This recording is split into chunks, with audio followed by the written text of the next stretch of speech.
किसी भी ट्रांजैक्शन पर जीएसटी तभी लग सकता है जब वो सप्लाई की डेफिनेशन को फुलफिल करे। सप्लाई की डेफिनेशन में 2 पॉइंट्स गिवन है। पहला है कंसिडरेशन और दूसरा है इन द कोर्स और फर्दरेंस ऑफ बिज़नेस। अगर ये दोनों पॉइंट्स आपकी ट्रांजैक्शन में हैं, तो ही हम उसको सप्लाई मानेंगे और उस पे जीएसटी लगाने के लिए आगे बढ़ेंगे। लेकिन यहाँ पे शेड्यूल 1 बीच में आता है और कहता है कि मैं आपको 4 ऐसी ट्रांजैक्शन बताता हूँ, जिनमें अगर आपका कंसिडरेशन नहीं भी है, तो भी हम उसको सप्लाई मानेंगे और उस पे जीएसटी लगा सकते हैं।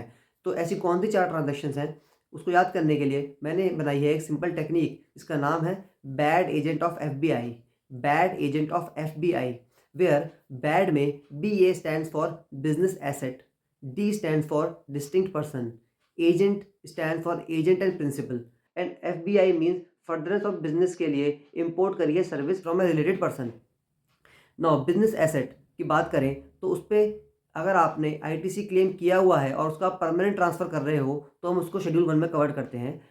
डिस्टिंक्ट पर्सन मीन्स एक ऑर्गेनाइजेशन ने अपनी दूसरी ब्रांच के साथ ट्रांज़ैक्शन करी है। मान लीजिए कि मेरे 2 शोरूम हैं, एक कलकत्ता में और एक मुंबई में, और मैंने कलकत्ता से मुंबई के शोरूम में कुछ स्टॉक ट्रांसफ़र किया है, तो हम ये मानते हैं कि 2 डिस्टिंक्ट पर्सन के बीच में ट्रांज़ैक्शन हुई है और उस पे अकॉर्डिंगली जीएसटी लगाते हैं।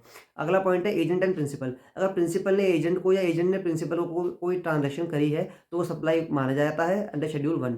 फिर आता है last point, import of service for furtherance of business from a related person. यहाँ पे मैं आपको एक एग्जांपल से समझाना चाहूँगा। सपोज़ मेरी सिस्टर यूएस में रहती है और मैं उससे इंटीरियर डेकोरेशन की सर्विस लेता हूँ अपने घर के लिए, तो क्या वो शेड्यूल 1 में कवर्ड होगी? जी नहीं, वो शेड्यूल 1 में कवर्ड नहीं होगी, क्योंकि वो मैंने फर्दरेंस ऑफ बिजनेस के लिए नहीं, बल्कि पर्सनल यूज़ के लिए ली है। लेकिन वहीं पर सपोज़ मेरा घर बेचने का काम है और मैं उस बिज़नेस को बढ़ाने के लिए उससे इंटीरियर डेकोरेशन की सर्विस लेता हूँ, तो उस सर्विस को हम शेड्यूल 1 में कवर करेंगे।